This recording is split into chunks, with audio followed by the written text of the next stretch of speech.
کہ یزید کے بارے میں حضرت مفتی تقی عثمانی صاحب کی رائے معتدل ہے. میرے خیال میں ان کی رائے یہ ہے کہ یزید کا حضرت حسین کے قتل میں شریک ہونا یا ان کے حکم پہ قتل کرنا یہ کسی مستند روایت سے ثابت بولو بھائی نہیں ہے, ثابت نہیں ہے.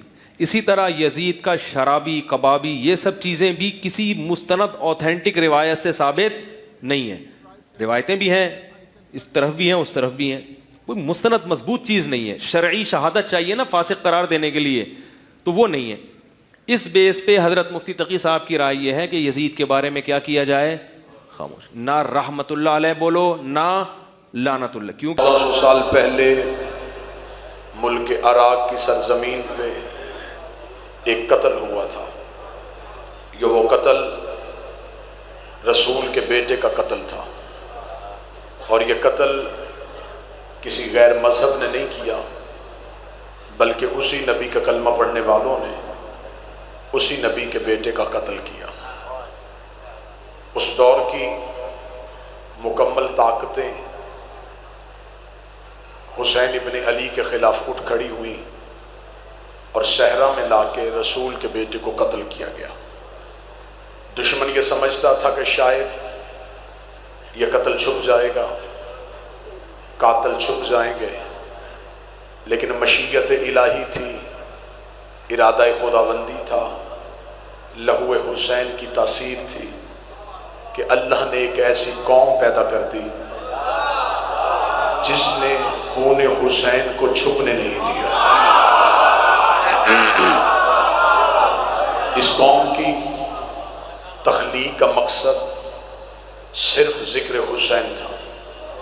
پھر اس قوم نے اپنی مجلسوں کی صورت میں, جلوسوں کی صورت میں, ماتم کی صورت میں, زنجیر کی صورت میں, مظلوم کے حق میں اور ظالم کے خلاف جلوس نکال کے حسین ابن علی کے قاتلوں کو کسی بھی صورت میں چھپنے نہیں دیا. حکومتوں نے خزانوں کے منہ کھول دیے, وزارتیں دی گئیں, عہدے دیے گئے کہ کسی طریقے سے یہ قتل چھپ جائے, قاتلوں کے چہروں سے نقاب نہ اٹھے. ہر دور میں یہ کوشش ہوتی رہی, ہر دور میں یہ کاوش ہوتی رہی.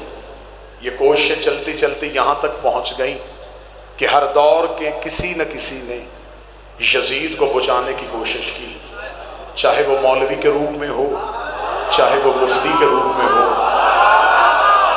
ہر دور میں یزید کو قتل حسین سے بری کروانے کی کوشش کی گئی, لیکن یہ میرے مذہب کا وتیرہ ہے, یہ میری قوم کا شیوا ہے, یہ ہمارے ممبر کی تہذیب ہے.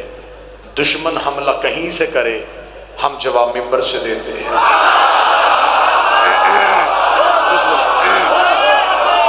دشمن کا حملہ ٹی وی چینل سے ہو, اخبار سے ہو, محراب سے ہو, ممبر سے ہو, ہمارے پاس ذرائع ابلاغ کا سب سے بہتر ذریعہ یہ ممبر شبیر ہے. ہمارا ٹی وی چینل بھی یہ ہے, ہماری اخبار بھی یہ ہے, ہمارا لوگوں تک بات پہنچانے کا وسیلہ بھی یہ ہے. لہٰذا میری کوشش ہمیشہ یہ رہی ہے مذہب شیعہ کی بہتر لفظوں میں وکالت ممبر شبیر سے کی جائے. عہد حاضر میں قوم کے بچوں کو پریشان نہ ہونے دیا جائے. دشمن کہیں سے حملہ کرے ہم جواب ممبر سے دیں. پچھلے دنوں میں پھر ایک کوشش ہوئی, ایک نام نہاد مفتی نے یزید کا دفاع کرنے کی کوشش کی, تو میں نے ملک کے ہر ممبر پہ کہا نہیں, جذباتی آپ نے نہیں ہونا, تقریر میں کر رہا ہوں, بہتر انداز سے میں آپ کی ترجمانی کروں گا. میں نے ملک کے ہر ممبر پہ کہا کہ اگر آپ یزید کو بچانے کی کوشش کر رہے ہیں تو کبھی ذاکر نائک کی زبان سے جملے, کبھی کسی مولوی کی زبان سے فتویٰ, کبھی کسی جھوٹی حدیث کا سہارا, اگر یہ ساری طویلیں کر کے آپ یزید ہی کو بچانا چاہتے ہیں اور یزید ہی کا دفاع کرنا چاہتے ہیں تو پھر ایسے کرتے ہیں. یہ بات چھپ چھپا کے نہیں کرتے, یہ بات کھل کھلا کے کرتے ہیں. ملک کا کوئی چوراہا, کوئی چوک, کوئی گراؤنڈ, کوئی بارگاہ, کوئی مسجد منتخب کر لیتے ہیں, ایک اشتہار چھپواتے ہیں حسین کے نام کا, ایک اشتہار چھپواتے ہیں یزید کے نام کا، ایک مجمع بلاتے ہیں حسین کے نام کا، ایک مجمع بلاتے ہیں یزید کے نام کا۔ یزید کا دفاع کرنے والے بھی اکٹھے ہو جائیں، حسین کا ذکر کرنے والے بھی اکٹھے ہو جاتے ہیں، نہ لڑائی ہوگی، نہ جھگڑا ہوگا، نہ بندوق نکلے گی، نہ گالی ہوگی، نہ کسی کو گولی ماری جائے گی، صرف کام ایک ہی کرنا ہے، میں ممبر سے حسین کی ماں کا کردار پڑھتا ہوں، تو یزید کی ماں کا کردار۔ جو بول سکے وہ تائید فرمائے۔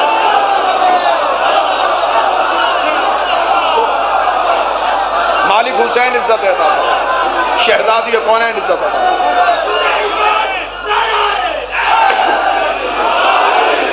ہم پڑھتے ہیں حسین کا شجرہ، تم ہمیں سناؤ یزید کا شجرہ۔ ہم بتاتے ہیں حسین کا کردار، تم ہمیں سناؤ یزید کا کردار۔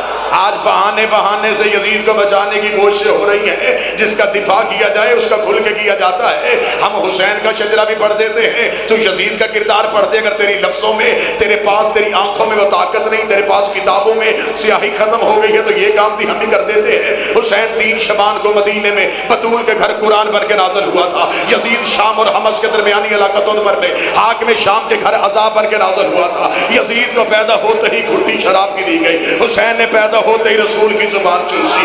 یزید کا نانا بجدل بن حنیف عیسائی خاندان سے تھا، حسین کا نانا سید المرسلین ہاشمی خاندان سے تھا۔ یزید کی ماں مسعود جس کے ناچ گانے کو پسند کر کے حاکم شام نے اس کے ساتھ نکاح کیا تھا۔ حسین کی ماں وہ زہرا تھی جو زندگی میں ایک لمحے کے لیے سجدے سے فراموش رہی، جس کے حیا کا نام قرآن تھا، جس کے نوکر کا نام جبرائیل تھا۔ یزید کا باپ وہ تھا جو اپنے باپ کے ساتھ مل کے تیرے میرے نبی سے جنگیں کرتا رہا۔ حسین کا باپ وہ علی تھا جو بستر پہ سویا مرضی یزدان بن گیا، میدان میں آیا کل ایمان بن گیا۔ یزید کا دادا ساری زندگی مخالفت رسول کرتا رہا، حسین کا دادا ابو طالب ساری زندگی حفاظت رسول کرتا رہا۔ یزید کی دادی ہندا جس نے رسول کے چچا حمزہ کا کلیجہ چبایا، حسین کی دادی فاطمہ بنت اسد جس کو کفن نبی کے کرتے کا ملا، جس کو نبی نے خود قبر میں اتارا۔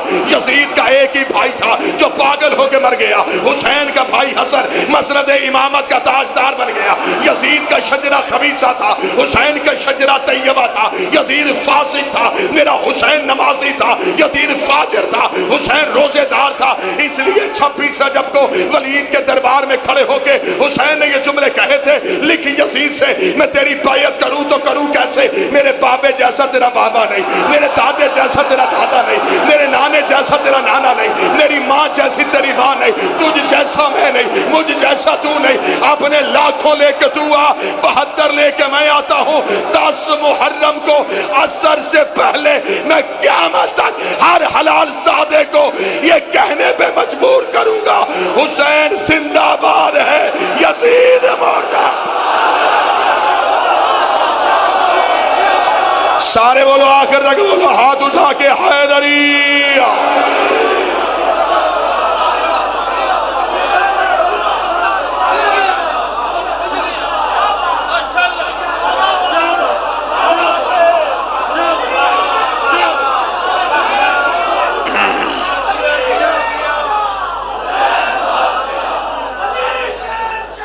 بسم اللہ بسم اللہ بسم اللہ۔ حسین دنیا کو ثابت کر گیا، واجب الاحترام، قابل سعد احترام، عزت مآب جناب علی عباس الوی صاحب، الوی پھر اس کے بعد پھر علی۔ ہمیں بتاؤ کہ قتل حسین میں کون کون شریک تھا؟